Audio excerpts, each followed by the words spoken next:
నమస్కారం. నా పేరు కామేశ్వరి సాయి సరస్వతుల. ఈ మధ్య చాలా వీడియోల్లో యూట్యూబ్లో నన్ను చూస్తూనే ఉన్నారు మీరు. నిన్న రాత్రి నేను ఒక వీడియో చూశాను. ముల్లాపూడి సత్యనారాయణమూర్తి గారు చేసినటువంటి ఒక వీడియో చూశాక పాపం ఆయనకి సమాచారం కరెక్ట్గా అందలేదు. అందువల్ల మీడియా ముందుకు రావాలనే ఒక వెర్రి తపనతోటి పాపం ఆయన తోచింది ఏదో మాట్లాడారు. అయ్యా సత్యనారాయణమూర్తి గారు నమస్కారం. మీకు పూర్తి సమాచారాన్ని అందజేయాలనేటువంటి ఒక సదుద్దేశంతో ఇప్పుడు నేను ఈ వీడియో చేస్తున్నాను.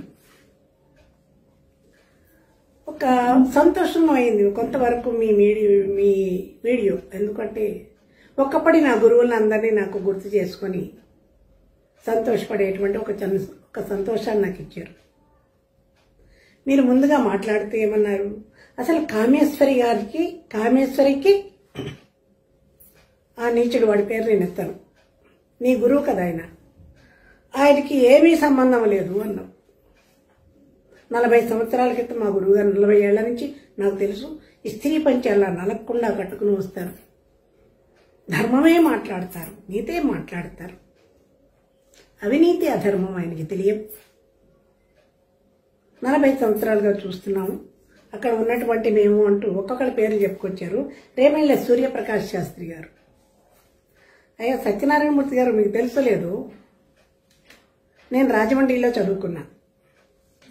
1974లో గౌతమి విద్యాపీఠంలో గౌతమి సంస్కృత కళాశాలలో నేను భాషా ప్రవీణ చదివినప్పుడు రేమయ్య సూర్యప్రకాష్ శాస్త్రి గారు ప్రిన్సిపాల్గా పనిచేస్తున్నారు. గోపాలకృష్ణ గారు నాకు కౌముది చెప్పారు. ఇంకా ప్రబల సుబ్రహ్మణ్యం గారు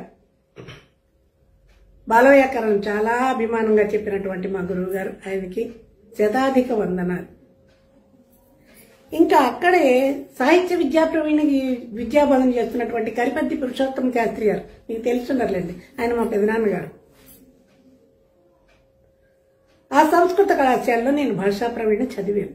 వీళ్ళందరూ నా గురువులు, అందరికీ కూడా శతాధిక నమస్కారాలు.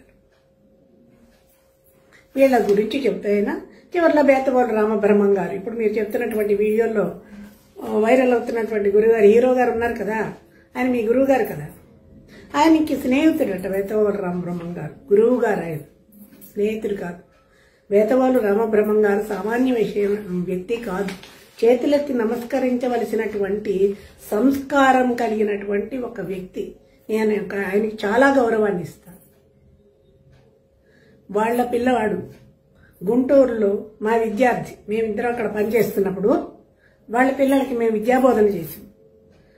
బేతవాళ్ళ రామబ్రహ్మం గారి కుటుంబంతో మాకు చాలా పరిచయం ఉంది. ఇన్నింటికి మించి ఆయన దేవీ భాగవతాన్ని రచించారు. అది నిరంతరం చదువుతున్నటువంటి నాకు ఆయన పట్ల చాలా చాలా చాలా భక్తిభావం, ఒక గౌరవ భావం ఏర్పడి ఆయన మీద ఒక 2 పద్యాలు రాసుకున్నాను. పద్యాలు రాసేటువంటి ఒక అలవాటు నాకు ఎలా వచ్చింది అంటే, ఇప్పుడు మీరు చెప్తున్నటువంటి ఈ వైరల్ హీరో గారు ఉన్నారు కదా, మీ గురువు గారు, ఈయన సాగర ఘోష పద్యాలు 1000 పద్యాలు కాపీ చేసింది నేను. ఈయన జానపద సాహిత్యం మీద చేసినటువంటి పరిశోధనా గ్రంథం A to Z ఇంతలావు పుస్తకాన్ని రాసింది నేను. ఈ పద్యాలు ఇవన్నీ రాయడం వల్ల సరస్వతి కటాక్షం నా మీద ఉండబట్టు మా అమ్మ కూడా కవిత్వం రాసేది. మరి ఆమె నుంచి వచ్చిందో కవిత్వం అనే ఒక లక్షణం నాకు వచ్చి బేతవాళ్ళ రామబ్రహ్మం గారు రాసినటువంటి దేవీ భాగవతానికి చాలా సంతోషం అనిపించి ఆయన మీద నేను ఒక 2 పద్యాలు రాసుకున్నాను. అవి ఒకసారి చెప్తాను వినండి. ఎందుకంటే సద్బ్రాహ్మణులు చక్కగా విభూతి పెట్టుకొని వచ్చినటువంటి డాక్టర్ సత్యనారాయణ గారు, వినండి. భాగవతము వ్రాసితివి భాగ్యము నీదయ జన్మధన్యమౌ, రాగము భోగమున్ విడిచి రాగిగా నిలిచిన నిన్ను చూచి, విరాగిగా నిలిచిన నిన్ను చూచి, ఈ భోగము లేలరాయనడి భావన నిల్చును. భక్తి నింపు ఈ భాగవతము నీకు ఒక భూషణమాయను రామబ్రహ్మమా. పద్యం కాబట్టి రామబ్రహ్మం గారు అనలేకపోయారు. అమ్మను కొల్చువారిదరి ఆపదలేవియు చెరవంచు నే నమ్మితి రామ బ్రహ్మమా అహో నిల్చును భాగవతమ్మే తేజమయి కమ్మని భక్తిగాధలిడి కారణ జన్ముడవైతివయ్య నీకిమ్మని పూర్ణవాయువును నీకు ఇమ్మని పూర్ణవాయువును ఈశ్వరినెంతయో కోరినానిటన్. ఆయన మీద చాలా గౌరవం ఏర్పడి నేను రాసుకున్నటువంటి 2 పద్యాలు. ఈ పద్యాలు రాసినందుకు నీ గురువు నా బుర్ర తినేశాడు. సంవత్సరాలు నన్ను రాక్షసుల ఏడిపించాడు, రాక్షసుళ్ళ. ఆయన మీద ఎందుకు రాసావు? నా మీద రాయి. కవిత్వం ఎవడి మీద రాయమంటే వాడి మీదకి రాదు, అది మనసులోంచి రావాలి. ఆయన పట్ల గౌరవం ఉంది, భక్తిభావం ఏర్పడి 2 పద్యాలు ఆయన మీద రాసుకున్నా. నా మీద ఎందుకు రాయట్లేదు అన్నాడు. అప్పుడు నాకు ఈ మహానుభావుడి మీద నాకు రాయాలనిపించలేదు. నాకు అప్పుడు కవిత్వం కూడా రాలేదు. కానీ ఇప్పుడు కోపం వచ్చినప్పుడల్లా ఒక పద్యం రాసుకుంటున్నా. మచ్చుకు 2 పద్యాలు. సత్యనారాయణ శాస్త్రి గారు వినండి. నీతియలేదు దుష్టునికి, మీ గురువు గారి గురించి రాసిన పద్యాలు.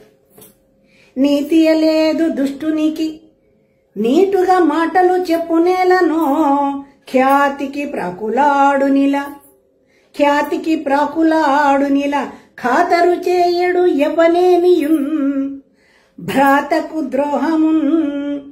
భ్రాతకు చేసే ద్రోహమును. ఈ కథ తర్వాత చెప్తాను. భ్రాత సోదరుడు భ్రాతకు చేసే ద్రోహమును భార్యని పలుకుచు భ్రష్టుడయ్యనే నాతిని ముంచే మోహమున నాశన ముందడి రోజు వచ్చుగా అన్నప్పుడు అనను వచ్చేగా. ఇప్పుడు అంటున్నా, స్త్రీ అన్న చిన్న చూపు, ఆడదంటే చాలా అలుసు. స్త్రీ అన్న చిన్న చూపు మనసంతయు హేయపు చింతలుంచు తా మాయను చూపునెంతయును మాయని మాటల ఉంచుచుండు ఈ హేయపు భవనంబునకు హేతువు ఏమియో కనరాదుగా. స్త్రీ అంటే చులకన భావన, మాయలో పెట్టేసి స్త్రీలను దగా చేసినటువంటి ఈ వ్యక్తికి ఈ బుద్ధి ఎందుకు వచ్చిందో కారణమే తెలపట్లేదు. మూయగరాదు నోటిని ముయ్యలేకపోతున్నాం. 3 రోజులు ముందు నుండేగా, ఎప్పుడో రాసుకున్న పద్యం ఇది. 3 రోజులు ముందుకొచ్చేగా. ఇప్పుడు అంటున్నా, అహంకారంతో ఆయన రేగిపోయినప్పుడు కవిత్వం నా మీద రాయలేదనే కదా ఇప్పుడే వచ్చింది. మాటయే రాని మానిని మాటల మాయలో ముంచె నీతడే. అమాయకత్వాన్ని మాయ మాటలతో ముంచాడు. మాటల ధాటికే కదను మాన్యులు ఇచ్చిరి భూరి బిరుదులన్. పద్మశ్రీ బిరుదులు ఊరికే ఇవ్వలేదు, ఆ టాలెంట్కి ఇచ్చారు. బూటకమైన మాటలకు భారీగా భూసురుడొందే సంపదల్. 100 కోట్లు 300 కోట్లు అంటున్నారు కదా, మరి ఆ ప్రతిభ వాకుకి సంపాదించుకున్నాడు కోట్లు. మాటలు నేర్చినాడు ఇలా 3 కాలము వచ్చుటెన్నడో వచ్చనేడగా. కాలం వచ్చింది. చెప్పిన మాట చెప్పకను చెప్పుచు లోకమునందు వెల్గు తన తప్పులు ఎన్నో కప్పిపుచ్చుచును తేనెల పలుకుటేలను. తప్పదు ఒక్కనాటికిని తన్నులు ఖాయము వెర్రి మానవా. చెప్పెడు వాడు చేయడను చెప్పెడి సామెత సత్యమే కదా. భార్యని ప్రేమించండి. అన్నదమ్ముల ప్రేమలు, అభిమానాలు, కుటుంబాలు, ధర్మాలు. భార్యను ప్రేమించండి చెప్పాలా? ఎవడు భార్యను వాడు ప్రేమించుకోడు. ఎక్కడ ఏది లేదు, ఎక్కడ ఎవడికి ఏది రాదు, దాని గురించి ఎక్కువ మాట్లాడతాడు. ఇలా ఆయన పద్యాలు వాడి మీద చెప్పమంటే ఇప్పుడు వచ్చినటువంటి పద్యాలు తమరి కోసం వినిపించానండి. ఇంకా ఒక చిన్న రామాయణంలోని చిన్న కథ చెప్తాను. సత్యనారాయణ గారు, ముళ్ళపూడి సత్యనారాయణ గారు. రామాయణం ప్రపంచవ్యాప్తంగా అడుగడుగున ధర్మాన్ని తెలిపేటువంటి మహాగ్రంథం రామాయణం. ప్రతి పాత్ర ద్వారా వాల్మీకి ధర్మాన్ని బోధిస్తూనే ఉన్నాడు. దీంట్లో 3 పాత్రలు తీసుకుంటున్నాం. రాముడు, సీత, లక్ష్మణుడు. రాముడు మాయలేడి కోసం అలా వెతుక్కుంటూ అడవిలో డీప్గా వెళ్ళిపోయాడు లోపలికి. వెడుతూ లక్ష్మణుడికి ఏమని చెప్పాడు, సీత రక్షణ బాధ్యత నీది, సీతను జాగ్రత్తగా చూసుకో, నేను వచ్చే వరకు అన్నాడు. లక్ష్మణుడికి అప్పచెప్పి వెళ్ళాడు, సొంత తమ్ముడికి అప్పచెప్పి వెళ్ళాడు భార్యను. లక్ష్మణుడు లేని సమయంలో అయితే రావణుడు వచ్చాడు, సీతని ఎత్తుకెళ్ళాడు. దాంట్లో కొంచెం నాకు తప్పు అనిపించింది, ఎందుకంటే వాడు రాక్షసుడు, రాక్షస ప్రవృత్తి. ఎంతమందినో చెరబట్టాడు, సీతాదేవి మీద వ్యామోహపడ్డాడు, ఆమెని రాక్షసుడు ఎత్తుకెళ్ళాడు. No relationship between Ravana Sita. రాముడు సీత మధ్యలో ఎటువంటి రిలేషను లేదు. ఆయన ఒక రాక్షసుడు, ఒక స్త్రీని అపహరించుకుపోయాడు. కానీ రావణాసురుడిని పక్కన పెడితే సీత రక్షణ బాధ్యత అప్పచెప్పి వెళ్ళాడు కదా రాముడు లక్ష్మణుడికి. లక్ష్మణుడు రక్షించవలసింది పోయి సీతనే ఎత్తుకుపోతే. రామాయణం మీద నేను ఈ ఉదాహరణలు చెప్పకూడదు పాప, కానీ ప్రపంచానికి గతంలో వాల్మీకి సుగ్రీవుడు అని కథ చెప్తే అర్థం అవ్వాలా, ఇప్పుడు అర్థమవుతుందని చెప్తున్నాను. ఇవాల్టి పాత్రధారి లక్ష్మణుడు మీ గురువు గారు. సీత ఈ వెర్రి సీత పాత్రధారి ఈమె. ఉద్యోగం కోసమని వెళ్ళిపోయా లేడీ ప్రస్తావన, రాముడు లేడీ కోసం వెళ్ళినట్లు ఉద్యోగం కోసం వెళ్ళాడు అన్నా. భార్య బాధ్యతని లక్ష్మణుడికి అప్పచెబితే కంచే చేను మేస్తి. లక్ష్మణుడి సీతని ఎత్తుకెళ్లడం, రామాయణం మీద ఎటువంటి ప్రయోగాలు చేసి చెప్పడం చాలా ఘోరాతిపరమైనటువంటి తప్పు. కానీ తమరిలాంటి వాళ్ళకి తెలవాలి కదండి, గురువుగారు ఏమిటో, గురువుగారి ధర్మం ఏమిటో, వారి ప్రవృత్తి ఏంటో చెప్పాలి కదా. అందువల్ల నేను ఈ పాత్రల్ని తీసుకోవాల్సి వచ్చింది. ఇప్పుడు ఈ యుగంలోని కలియుగంలోని దుర్మార్గుడైనటువంటి లక్ష్మణ పాత్రధారిని గురువు. సీత బతుకు మొత్తం పోయింది, సర్వనాశనం అయిపోయింది. చిన్నప్పుడు దేవుడికి దండం పెట్టుకుని భర్త 2 పిల్లల్ని ఇయ్యని దండం పెట్టుకుంటే 2 పిల్లల్ని ఇచ్చాడు, కానీ భర్త అవుతాడా? జీవితం మొత్తం అడవిల పాలైపోయినట్లుగా బతుకు మొత్తమే పోయింది ఈ మనిషి కారణంగా. 25 సంవత్సరాలు భరించలేని ఈ బంధం, నీచమైన బంధం అది. పిల్లల కోసమని 25 సంవత్సరాలు ఉన్నా. పిల్లల ఫ్యూచర్ దృష్టిలో పెట్టుకొని, భవిష్యత్తు దృష్టిలో పెట్టుకొని, అక్కడ నాకు స్థానం లేదు, నాకు విలువ లేదు. ఎందుకు అంటే రిజిస్టర్ మ్యారేజ్ కూడా చేసుకోలేదు, 10 మంది ఎదురుకుండా పెళ్లి కూడా చేసుకోలేదు. నాకంటే 2 ఏళ్లు చిన్నవాడు నన్ను అన్యాయంగా ఎత్తుకొచ్చి నా జీవితంతో చెలగాటమాడుకున్నాడు. ధర్మబద్ధమైన పెళ్లి చేసుకున్న వాడికి భార్యని ఎలా చూసుకోవాలో తెలుస్తుంది. ఎత్తుకొచ్చిన వాడికి ఏం తెలుస్తుందండి? పెళ్లి చేసుకున్నాడా, ఒక దండ వేస్తే అది పెళ్లి అవుతుందండి? అన్నీ భరించేది ఎందుకు? 25 సంవత్సరాలు నా పిల్లల కోసం, ప్రాణాధికమైన నా పిల్లల కోసం నేను భరించి నోరు మూసుకుని ఉన్నాను. పిల్లల గురించినటువంటి బాధ్యత లేదు. స్త్రీని గౌరవించడం తెలియదు, ప్రేమించడం తెలియదు. ప్రేమ గౌరవం ఈ 2 పక్కన పెడితే అక్కడ నా పాత్ర ఏమీ లేదు. పిల్లలు ఆవారాగా తిరుగుతున్నారు. వాళ్ల భవిష్యత్తును దృష్టిలో పెట్టుకొని ఈ రిలేషన్ వాళ్ల మీద పడకూడదు, దుష్ప్రభావం పడకూడదు అనే ఉద్దేశంతో నేను ఎలాగో నా జీవితం పోయింది అనుకుని పిల్లల్ని నువ్వే చూసుకోని బాధ్యతను 10-12 ఏళ్ల పిల్లల అంతవరకు నేను పెంచానండి స్త్రీగా. అప్పచెప్పి బయటకు వచ్చేసాను. పిల్లల్ని ఎందుకు వదిలేసేవని కామెంట్లో ఒక్కొక్కళ్ళు రేగిపోతున్నారు. ఉద్యోగం లేదు, ఉన్న ఇంటిని తెల్ల కాగితాల మీద సంతకాలు పెట్టించుకొని ఈ నీచుడు, ఈ దుష్టుడు రాయించేసుకున్నాడు తన పేరు. ఆస్తి లేదు, ఉద్యోగం లేదు. ఈ దుర్మార్గుడితో ఉన్న కారణంగా పుట్టింటి వాళ్ళు తలుపులు క్లోజ్ చేసేసారు, ఎక్కడికి వెళ్ళడానికి లేదు. ఏం చేయాలి? పిల్లల్ని తీసుకెళ్లి ఎలా పెంచాలి? సొసైటీలో తండ్రి ఎవరని అడుగుతారు, తల్లి ఎవరని అడగరు. ఎన్ని ఆలోచించి ప్రేమని మనసులోనే చంపేసుకొని పిల్లల్ని బాధ్యత అప్పచెప్పేసి బయటకు వచ్చేసా. కేవలం పిల్లల ఫ్యూచర్ కోసమని, వాళ్ల భవిష్యత్తును దృష్టిలో పెట్టుకుని బయటకు వచ్చేసా. ఎందుకు వదిలిచ్చేవని అడిగేటువంటి వాళ్ళకి సమాధానం ఇది. అయిపోయింది. ఎవరి జీవితాల్లో వాళ్ళు ఉన్నాం. పిల్లల బాధ్యత తీసుకున్నాడు. నేనే అన్నా ఇంకో పెళ్లి చేసుకున్నా. పిల్లలకి తిండి కావాలంటే శారదని పెళ్లి చేసుకున్నాడు. పాపం ఆమె చాలా ఉత్తమురాలు. ఆమె అంటే నాకు చాలా ప్రేమ. ఎందుకు? నా పిల్లలకి ఇంత అన్నం పెట్టింది, ప్రేమని పంచి ఇచ్చింది. వెర్రి తల్లి. వీడి వల్ల ఏముండదని నాకు తెలుసు.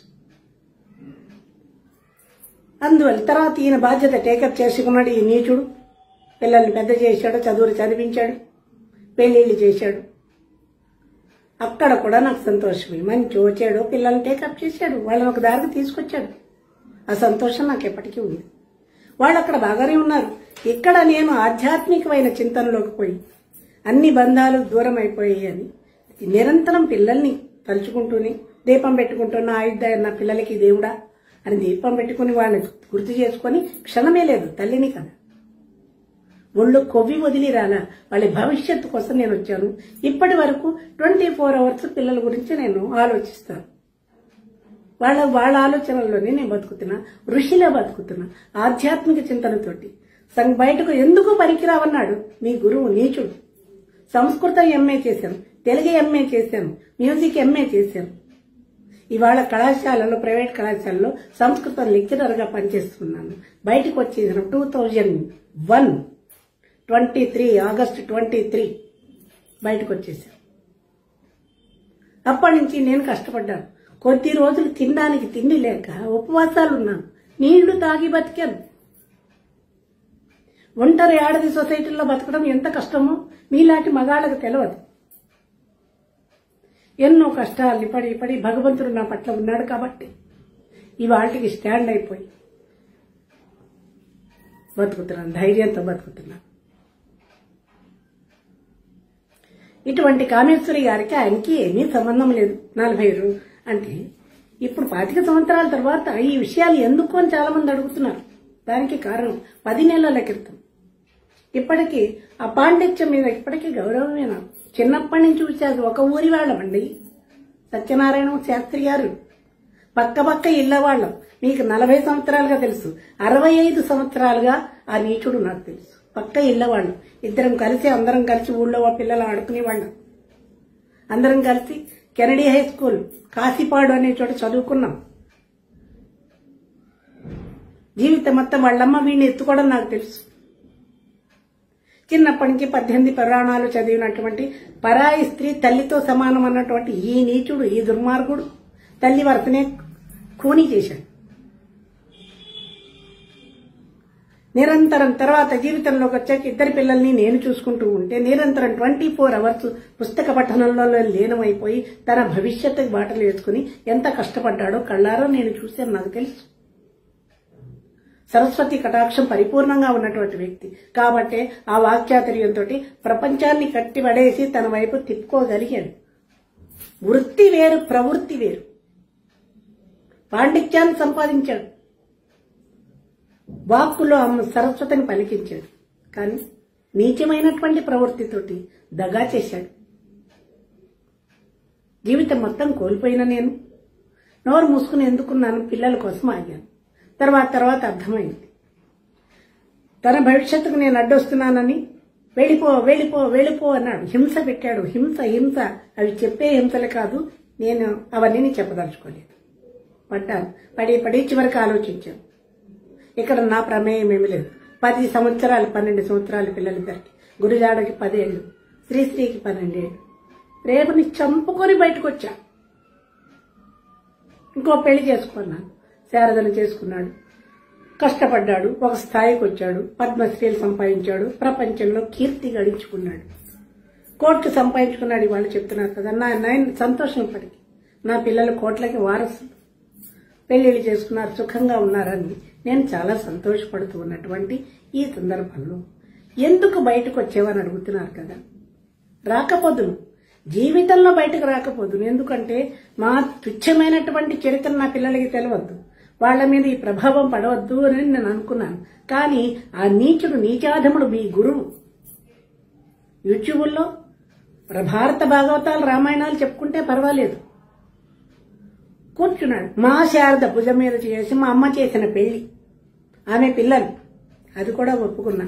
నిజమే, భార్య పిల్లలు, నా పిల్లలైనా ఆమె పిల్లలైనా పిల్లలే, ఎవరికైనా పిల్లలే. ఊరుకున్నా. నేను ఏ తప్పు చేయలేదు. నేను శ్రీరాముణ్ణి, తప్పు చేయలేదు. కొంచెం కోపం వచ్చిన ఊరుకు. తర్వాత ఏమన్నాడు, నీకు అన్యాయం జరిగితే, నీకు అవమానం జరిగితే రా బయటకు వచ్చి చెప్పు. నీ అవమానం చెప్పకపోతే ఎలా తెలుస్తుంది? సమాజాన్ని ఓ తట్టి లేపుతున్నాడు. అప్పుడు నాకు అనిపించింది, నాకు అన్యాయం జరిగింది కదా, నేను కూడా బయటకు వచ్చి చెప్పుకోవచ్చు కదా. ఈయన సంఘ సంస్కర్త కదా, ఎందరో మహానుభావుల్ని మార్చినటువంటి వాడు అని బయటకు వచ్చి ఒక వీడియో చేసుకున్నాను. దాంట్లో డైరెక్ట్ గా కూడా ఏం మాట్లాడలేదే. రామాయణంలోని 2 పాత్రలు, వాలి సుగ్రీవుడు ఇద్దరిని తీసుకున్నాను. సుగ్రీవుడు తమ్ముడు, వాలి అన్నగారు. సుగ్రీవుడు భార్యని వాలి తీసుకెళ్లిపోయినా పర్వాలేదు, మరదలవుతుంది కాబట్టి. కానీ సుగ్రీవుడు వారి భార్యతోటి సంబంధం అక్రమంగా పెట్టుకోవడం, ఆయనను తీసుకెళ్లిపోవడం ఎంతవరకు ధర్మం, ఎంతవరకు న్యాయం అనేటువంటి దాని మీద కొంచెంసేపు మాట్లాడితే అది వైరల్ అయ్యి తిరుగుతోంది అటు ఇటు. అర్థమైన వాళ్ళకి అర్థమైంది, లేని వాళ్ళకి లేదు. నా మీద క్రిమినల్ కేసు పెట్టి పోలీస్ స్టేషన్కి లాగాడు. నా కన్న కొడుకు చేత గురిగాడను కళ్ళల్లో పెట్టుకుని పెంచుకున్నాను. పిచ్చి వెధవని ఎంత ప్రేమగా పెంచుకున్నాను. వాడు అన్ని మర్చిపోయాడు. తండ్రి రక్తం కదా. వాడు ఈ వయసు ఎప్పుడైతే నా మీద కేసు పెట్టాడో అదే వయసులో నాన్ను దగా చేశాడు వాళ్ళ నాన్న. అదే స్థితిలోకి కొడుకును లాక్కొచ్చాడు ఆ తండ్రి. పిల్లల భవిష్యత్తు చూసి వాళ్ళని మంచిగా తీర్చిదిద్దవలసినటువంటి ఒక టీచర్ వన్స్ అపాన్ ఏ టైం కొడుకు చేత క్రిమినల్ కేసు కన్నతల మీద పెట్టిస్తాడండి. ముందే తెలివిగా నా చేత అమాయక తెల్ల కాగితాల మీద సంతకాలు పెట్టించుకుని నా పేరునున్న ఇల్లు లాగేశాడు. అదే తెల్ల కాగితాల మీద అడ్డం దొడ్డం రాయించి పిల్లాడి చేత క్రిమినల్ కేసు పెట్టించాడు. గత 10 నెలల క్రితం, ఇది 9 నెలల క్రితం. వీడియోలు తీసేయాలి, నా పరువు పోతుంది అంటే అదే మాటని ఆ కొడుకుని నా దగ్గరికి పంపించి వీడియో తీసేయమంటారా, పరువు తీయొద్దనరా అని ఉంటే కొడుకు మీద ప్రేమతోటో తీసేద్దును కదా, నోరు మూసుకుని ఉందని కదా. మనిషికి పుట్టినప్పటి నుంచి అహంకారం. మీ గురువు గారికి చాలా అహంకారం, కుటుంబంలో అందరికీ అహంకారం. పొగరుతోటి క్రిమినల్ కేసా, నీతో పోతున్నాను రా అంటే క్రిమినల్ కేసు పెట్టాడు. అప్పుడు విడాకులు పెట్టి పెళ్ళే లేదు, విడాకులు. ఇప్పుడు మళ్ళీ గతంలో ఆ రాముడితోటి నేను ఉన్న రోజుల్లో నాకు చెప్పకుండా 1 డేలో విడాకులు ఇప్పించినటువంటి దుష్ట నీచ నికృష్ట మానవుడు నీ గురువు. పచ్చటి సంసారం, సుఖంగా బతుకుతున్నాను. నలుగురు అన్నదమ్ములు, వీళ్ళ పెద్దన్నయ్య, వీళ్ళ మామయ్య, కట్టుకున్న భర్త గరికిపాటి వెంకటేశ్వరుడు నా భర్త పేరు. అందమైన వాడు, అందమైన జీవితం, సుఖంగా బతుకుతున్నాం. వీడు ఎందుకు వచ్చినట్లు నా జీవితంలోకి? వాడు అంతా అసమర్థుడయ్యాడు నా భర్త. నలుగురు కూర్చుని అత్తవారి తరపు వాళ్ళు కాగితాల మీద సంతకాలు పెట్టించి నీకు విడాకులైపోయాయి అంటాడా వీడు? అందరికంటే చిన్నవాడు. వాళ్ళందరి నోళ్ళు ఏమని మోయించాడు నా ప్రమేయం లేకుండా? మా నాన్న కాళ్ళు కడిగి కన్యాదానం చేశాడే. పుట్టింటి వాళ్ళకి పోని మీ అమ్మాయి సరిగా లేదనో విడాకులు కోరుతుందని ఆయనకి ఇన్ఫర్మేషన్ ఇవ్వాలి కదా. మా నాన్నకి చెప్పలేదు, అన్నదమ్ములకి చెప్పలేదు, పుట్టింటి వాళ్ళకి చెప్పకుండా ఒక విజయవాడలో ఒక రూమ్ లో కూర్చోబెట్టి పెట్టని బలవంతంగా సంతకాలు పెట్టించి తర్వాత ఇదిగో నీకు విడాకులు అయిపోయి కాగితాలు ఇవ్వని చూపిస్తాడా ఈ నీచుడు? పచ్చని సంసారం కూల్చి ఆ రోజు నేను పెట్టిన శాపాలే ఇవాళ వీడియోలు. వారం రోజులుగా వీడిని ఉతికి ఆరేస్తున్నారు. వీడి దరిద్రాన్ని బయటకు లాగారు. విత్తనం నాటినాడే మొక్క వచ్చి ఫలాలు పుష్పాలు రావు. 40 సంవత్సరాల క్రితం చేసినటువంటి ద్రోహం ఇవాళ ఈ అహంకారాన్ని దెబ్బ కొడుతుంది. అప్పుడు విడాకులు ఇప్పించాడు. విడాకులు కాగితాలు నాకేమి ఇవ్వలేదు. పోనీ విడాకులు తీసుకుంటే వాళ్ళకున్న ఆస్తుల భరణం స్త్రీకి ఇస్తారు, అది తెలియదు. వెర్రిదాన్ని నేను. తర్వాత నీతో పడట్లేదు వెళ్ళిపోతున్నానంటే క్రిమినల్ కేసు పెట్టాడు. లాయర్ దగ్గర 3 లక్షలు అడిగాను. 3 లక్షలు పెట్టి ఫోర్జరీ చేసి లాగేశాడు ఈ నీచ నికృష్ట నీ గురువు.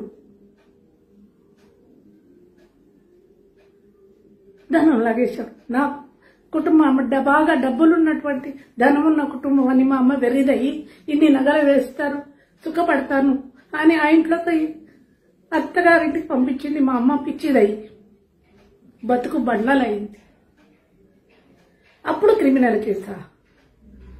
వాలే సుగ్రీవుల కథలు చెప్పినందుకు క్రిమినల్ కేసా? ఏం చేశానండి? క్రిమినల్ వాడా నేనా?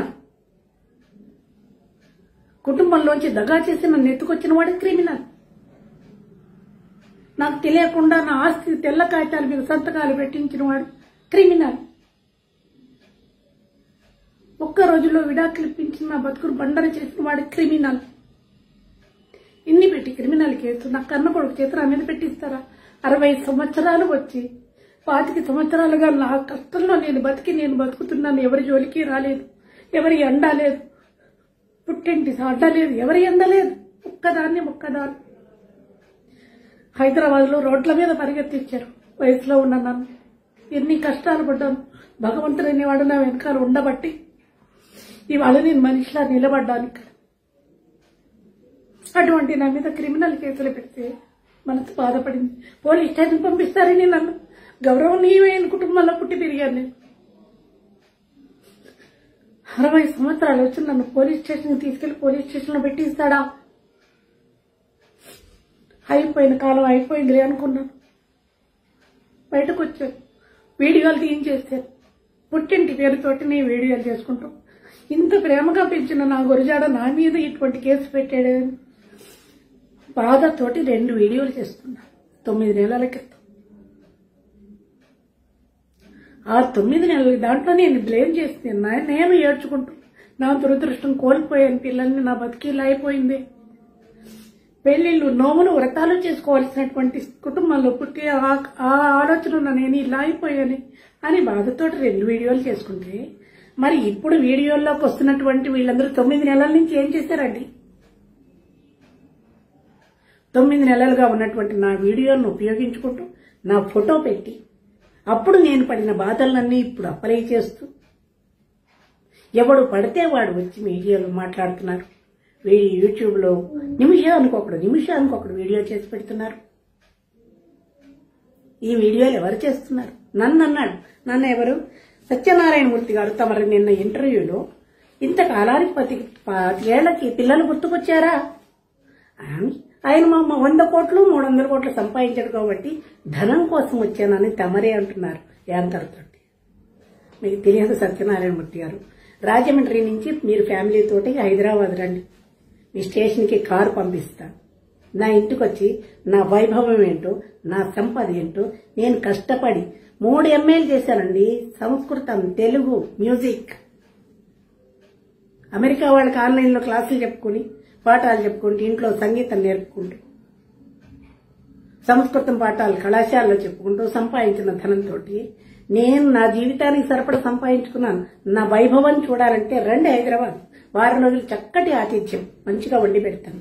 రండి సత్యనారాయణమూర్తి గారు, మీలాంటి వాళ్ళు మీడియా ముందుకు వచ్చి అవాకులు చెవాకులు పీలేటువంటి వాళ్ళు చూడాలి. ఒక్కళ్ళైనా నా బతుకు చూడాలి. డబ్బులు ఆశించి నేను చేస్తున్నాను వీడియోలు. 25 సంవత్సరాల తర్వాత నీ పిల్లలు గుర్తుకొచ్చారా? అసలు హూ ఆర్ యూ? మీరెవరండి నా గురించి, నా పిల్లల గురించి అడగడానికి? వాళ్ళు నా పిల్లలు, ఎక్కడున్నా నా పిల్లలే. నా జీవితం మొత్తం ఆ ప్రేమకే అంకితం. నా పిల్లల గురించి నేను ఆలోచించుకోగలను. 25 సంవత్సరాల తర్వాత నా పిల్లలు కావాలని నేను అడగలేదే. వాళ్ళు రావాల్సిన అవసరం లేదు. ఎక్కడో అక్కడ సుఖంగా ఉండాలనుకున్నాను, ఉంటున్నారు.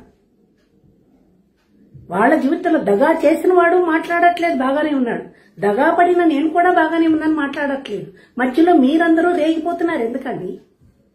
మరి 9 నెలల క్రితం చేసినటువంటి వీడియోల్ని ఇప్పుడు ఎందుకు లాగుతున్నారు? 9 నెలలు ఏం చేశారు? డబ్బు కోసం నేను ఎప్పుడైనా డబ్బు కావాలని, పిల్లలు కావాలని కానీ వాళ్ళ ధనం గురించి ఏమన్నా మాట్లాడిన వీడియోలు ఏమన్నా ఉన్నాయో చూపించండి. నా కళ్ళ ముందు పెరిగినవాడు, నాకంటే 2 ఏళ్ల చిన్నవాడు నన్ను దగా చేశాడు అనే ఒక్క చెడు తప్పితే కష్టపడ్డాడు, ప్రతిభ ఉంది, ప్రపంచాన్ని ఏలుతున్నాడు. అన్ని వీడియోలు చూస్తాను, సంతోషపడతాను. పోయిన జీవితం ఏదో పోయిందిలే, అయిపోయింది. నా పిల్లలు ఫారెన్లో ఉన్నారనుకుంటాను, వాళ్ళు వీడియోల్లో చూస్తున్నట్టుగా నేను కూడా వీడియోల్లో నా పిల్లల్ని చూసుకుంటున్నాను, నా కుటుంబాన్ని చూసుకుంటున్నాను. నేను ఒక ఋషిలాగా ఆధ్యాత్మికమైనటువంటి దృష్టిలో నేను భగవంతుడు సేవ చేసుకుంటూ బతుకుతున్నాను. పిల్లలకి సంగీతం నేర్పుకుంటాను, సంస్కృతం నేర్పుకుంటూ బతుకుతున్నాను. 9 నెలల క్రితం చేసినటువంటి నా వీడియోలను ఇప్పుడు లాగి నా ఫోటో పెడుతున్నారు. నేను అప్పుడు పడిన పిల్లల కోసం బాధపడినటువంటి నా కడుపులో మంటతోటి నేను ఏదో చేసుకున్నవన్నీ పెట్టి నీకేం కావాలమ్మా? ఒక్క కూడా పొద్దున ఫోన్ చేస్తున్నాడు, నిన్న కూడా ఫోన్ చేశాడు. ఈ పోరాటం దేనికి? ఎవడు పోరాడాడయ్యా? పోరాడి డబ్బులు అడుగుకునేంత దుస్థితిలో నేను లేను. ఆత్మవిశ్వాసం ఉన్న ఆడదాను. ఎప్పుడైతే బయటకు వచ్చానో అప్పుడు భగవంతుడు నా వెనకాలే ఉన్నాడు. ఆత్మవిశ్వాసంతో నేను చదువుకున్నాను, సంపాదించుకుంటున్నాను. నీలాంటి వాళ్ళకి సంవత్సరం ఆతిథ్యం ఇవ్వగలిగే శక్తి కలిగిందాన్ని నేను. ఆ ధనం ఒక్క పైసా నాకు అవసరం లేదు. పిల్లలు రావాలని అనుకోవట్లేదు. వాళ్ళు అక్కడ ఉన్నారు, హాయిగా ఉన్నారు, ఉంటారు. నా వెనకాల భగవంతుడు ఉన్నాడు. నారిపోసిన వాడే నీరు పోస్తాడు, పుట్టించిన వాడే తీసుకెళ్తాడు. వేల మంది శిష్యులు ఉన్నారు, వెల్ విషర్స్ ఉన్నారు. నీచంగా వీడియోలు చేయవలసిన అవసరం నాకు లేదు. ఈ వీడియోలు ఎవరు చేస్తున్నారో కనుక్కోమని మీ గురువు గారికి చెప్పు. అహంకారంతో రేగిపోతున్నాడు కదా, ఇష్టం వచ్చినట్టు మాట్లాడుతున్నాడు నా మీద. మరి కేవలం సుగ్రీవుడు భార్య వాలి అని చెప్పిన దానికే క్రిమినల్ కేసు పెట్టాడు. పేరు పెట్టి నిన్ను ఉతికేస్తున్నారే, మరి వీళ్ళ మీద పెట్టమని క్రిమినల్ కేసులు ఉన్నాయి కదా, కోట్లు. ఆడది లోకువా నా మీద క్రిమినల్ కేసు పెడతావు? వీళ్ళని ఎవరిని ఎందుకు పెట్టట్లా? నోరు మూసుకుని ఇంట్లో ఎందుకు కూర్చున్నావు? ఈ వీడియోలకి నాకేం సంబంధం లేదు. ఇవి నేను 9 నెలల క్రితం చేసుకున్న వీడియోలు. నా పేరుతో నేను చేసుకున్నాను. నేను ఎవడి పేరు పెట్టలేదే, ఎవరిని దూషించలేదే. నా కొడుకుని గురించి అనుకున్నాను. నేను కొడుకుని తల్లికి నాకు హక్కు ఉంది. 9 మాసాలు మోసి వాడిని ప్రేమగా పెంచిన నాకు నా కొడుకు గురించి మాట్లాడే హక్కు ఉంది. మాట్లాడే నా ఫోటో పెట్టి నా వాయిస్ను ఉపయోగించుకుంటూ మొత్తం నీ గురువు వెర్రివాడో తెలివైన వాడో తెలివి తక్కువవాడో చెప్పుకోపోయి వాడి కీర్తిని దిగదార్చడానికి వాడి శత్రువులు చేస్తున్నటువంటి వీడియోలవి. అహంకారం కదా, ప్రతి వాడిని లాగుతాడు, ఛాలెంజ్లు చేస్తాడు కదా. దమ్ముంటెర్రా నా ఎదురుకుండా నిలబడు. ఈ పొగరుతోటి ఇదివరకు దెబ్బలు తిన్నాడు. ఇప్పుడు కూడా ఆ పొగరు ఎందుకు? అహంకారం ఎందుకు? ఈ అహంకారంతో మొత్తం శత్రువర్గం అంతా ఏకమై పెట్టుకుంటున్న వీడియోలే. వెల్ విషర్ గా వస్తున్నాడు. ఒక్కొక్కడు నిమిషానికి ఒక వీడియో చేస్తున్నాడు. ఆయన పెద్ద భార్య చిన్న భార్య. మీకెందుకయ్యా పెద్ద భార్య చిన్న భార్య? ఈ ప్రపంచంలో ప్రతివాడికి ఒక చరిత్ర ఉంది, దుష్ట చరిత్ర. పడ్డా నేనే నోరు మూసుకున్నాను, మీకేలా? నా మీద బురద జల్లుదాను ప్రయత్నం మీరు. 40 ఏళ్ల క్రితమే ఈ నీచుడే నన్ను బురదలోకి తొక్కేశాడు. ఆల్రెడీ నేను బురదలోనే ఉన్నా. బురద లేనటువంటి వాడు కీర్తి ప్రతిష్టలు సంపాదించుకున్న ఆ వ్యక్తి మీద బురద చల్లుతున్నారు మీరు. ప్రతి మనిషికి ఒక వీక్ పాయింట్ ఉంటుంది. ఎల్లారు మనిషిని లాగాలా అని ఆలోచించారు. నా వీడియోలు దొరికి వాటిని పెట్టుకున్నారు. మనిషిని మొత్తం లాగి వైరల్ అయిపోయి ప్రతి ఛానల్ వాడు అడ్డమైన ఎక్కడెక్కడో వెర్రి మొహాలన్నీ కూడా స్టేజ్ వచ్చేసి కెమెరా ముందుకు వచ్చి పరిపాటి వారిని ఏమన్నా అంటే నేను సహించను. ఒక్కొక్కటి వాడుకుంటున్నారు, నా పేరు వాడుకుంటూ, నా వీడియోలు వాడుకుంటూ వాడికి పరువు తీస్తున్నారు అవతల. ఆ అహంకారికి కావలసిన దెబ్బది. ఇప్పుడు ఈ పరువు తీస్తున్న వీడియోలు వాళ్ళు ఎవరో కనుక్కో. దమ్ముంటే మీ గురువు గారిని వాళ్ళ మీద క్రిమినల్ కేసులు పెట్టమని చెప్పి. ఈ వీడియోలకు కానీ వీటికి కానీ నాకు సంబంధమే లేదు. I don't want money. నా పిల్లలు కూడా నాకు అవసరం లేదు. వాళ్ళ నుంచి నాకేం అవసరం లేదు. నేను హాయిగా బతుకుతున్నా. రమ్మంటున్నాను కదా, వచ్చి చూడండి నా ఇల్లు, నన్ను చూడండి. నోటికొచ్చినట్టు మాట్లాడడం కాదు. ఎవడు పడితే వాడు. గవర్నమెంట్ టీచర్ కామేశ్వరి వీళ్ళిద్దరికీ ప్రేమట. తెలిసి తెలియని కథలు బాగా ఎక్కడో ఇంత సమాచారం పట్టుకుని దానికి రంగులు అద్ది కథలు కల్పించి అవి నాలికలైనా తాటిపట్టెలా. నన్ను వాడుకుని ఆ మనిషి కీర్తిని దిగదారుస్తున్నారు. కీర్తి పోతున్నందుకు ఎవడు చేస్తున్నాడో తెలుసుకోమని నీ గురువు గారు. ఆ పెట్టిన వాళ్ళ మీద క్రిమినల్ కేసులు పెట్టుకోమను. డబ్బులు ఉన్నాయి కదా, పెట్టుకోమను. నా దగ్గర నేను బతకడానికే ఉన్నాయి డబ్బులు. క్రిమినల్ కేసులు పెట్టడానికి లేవు. నన్ను ఏదో చేద్దామనుకుంటారు. I'm not celebrity. ప్రపంచానికి నేనెవరో తెలియదు. గుట్టుగా భగవంతుడి సేవలో బతుకుతున్నాను. నాకు వచ్చిన లాభము లేదు, నష్టము లేదు. అనుబంధాలు కూడా అక్కడ బోర్డర్ దాటేశా. ఏ అనుబంధం నన్ను తాకదు. సుఖము, దుఃఖము, సంతోషము, విచారము అన్నింటినీ ఒక్కలా తీసుకునే స్థాయికి వచ్చేసాను. అప్పటికి ఇప్పటికీ నిలిచి ఉన్నది ఒక్కటే, పిల్లల మీద ప్రేమ మాత్రమే. మన వరాలు వస్తే ఓ గొలుసో ఓ నగ పెడదాం అనుకుంటారు. కానీ ఇప్పుడు వాళ్ళందరితో కలిసి బతికేటువంటి జీవనాన్ని నేను కోరుకోవడం లేదు. చివరి దశలో రామకృష్ణ అనుకుంటున్నాను, హాయిగా బతుకుతున్నాను. వీడియోలు నేను చేస్తున్నాను డబ్బు కోసమో, కీర్తిని దిగజార్చడం కోసమో. మా ఊరివాడు నాకు అన్యాయం చేసిన, ప్రపంచంలో నలుమూలలా తిరిగి పేరు ప్రఖ్యాతి సంపాదిస్తున్నవాడు మా ఊరివాడు, మా కులం వాడు, నా కుటుంబంలోని వాడు. నాకు ద్రోహం చేసినా కానీ, అపకీర్తి పాలవ్వాలని కానీ, వాడి కీర్తికి బాధ ఇలా లాగేస్తున్నారని నాకు చాలా బాధ అవుతుంది. ఇంత కీర్తి ఎంత కష్టపడి సంపాదించుకున్నాడు, దాన్ని కోల్పోవడం లేదు. కారణం అహంకారం అండి, అహంకారం. తర్వాత నేను ఏడ్చిన శాపం కూడా తగులుతోందేమో. సర్వనాశనం అయిపోతావురా అన్నాను మొదటిసారి. ఒక్కరోజులో విడాకులు ఇప్పించినప్పుడు అదే తగిలితోందా? వీడి అహంకారమేనా? ఇంత సంపాదించినటువంటి కీర్తి కూడా అధోగతి పాలు అవుతోంది. కళ్ళు తెరుచుకొని ఎవడు చేస్తున్నాడో వీడియోలను పట్టుకోమను, వాళ్ళ మీద క్రిమినల్ కేసులు పెట్టుకోమను. సూర్య సత్యనారాయణమూర్తి గారు ఆస్ట్రాలజీలో మీరు పాపం డాక్టరేట్ చేసినట్లున్నారు, అవి చూసుకోండి. గురువు గారు వీడియోలు మీకెందుకండి? గురువు గారు అంటున్నాడు, ఒక్కొక్కడు ఆయన బయటకు లాగేస్తున్నారు. చాలా గౌరవంగా మాట్లాడుతున్నారు, లోపాలన్నీ పట్టుకు లాగుతున్నారు. పెద్ద భార్యో చిన్న భార్యో పడ్డది నేనే వదిలేస్తాను. మీరందరూ గిజలాడుతున్నారు ఎందుకు? ఇంకా వీడియోలు చేయకండి, చేస్తున్నా నాకేం సంబంధం లేదు. ఎప్పుడన్నా కాలితే, ఒళ్ళు మండితే, బుద్ధి జ్ఞానం ఉంటే ఎవడు చేస్తున్నాడు ఈ వీడియోలు కనుక్కుంటాడు. ఆ నీచుడే వాళ్ళ మీద తిరగబడతాడు. నాకేలా, నేను హాయిగా ప్రశాంతంగా ఉన్నాను. లేనిపోని కథలు అల్లి ప్రతివాడు మీడియా ముందుకు రావడానికి ట్రై చేయండి. మీ వ్యూస్ కోసమని, మీరు అందరికీ కనపడడం కోసమని ఒక టాపిక్ తీసుకుంటాడు. ఒక్కొక్కడు రేగిపోతున్నాడు కథలు. ఏం తెలుసునని కథలు మాట్లాడతారు. ఎదరవాడిని తిట్టే ముందు, ఇలా చూపించే ముందు వేళ్ళు మీ వైపు ఎన్నున్నాయో చూసుకో. ఎవడి కుటుంబంలో వాడు బాధలు వాడు పడతాడు. కుటుంబ వాళ్ళని మీకేలా? సంఘాన్ని సంస్కరిస్తున్నాడు, బాగుపడే మాటలు చెప్తున్నాడు, వినండి. కడుపు పెడితే నేను తిడతాను, నాకు అన్యాయం చేశాడు కాబట్టి ఆ హక్కు కూడా నాకుంది. మీ అందరూ ఎంటర్ అయిపోయి పెద్ద నా వెల్ విషర్గా అనుకుంటున్నారా, లేదా ఆయన వెల్ విషర్సా? వారి మీకేం సంబంధం? పిచ్చి పిచ్చి వీడియోలు చేయకండి, ఎవరి పర్సనల్లోకి వెళ్ళకండి. మీ బతుకులేవో మీరు చూసుకోండి. ఎవడు పడితే వాడి వీడియోలోకి రాకండి. నమస్కారం.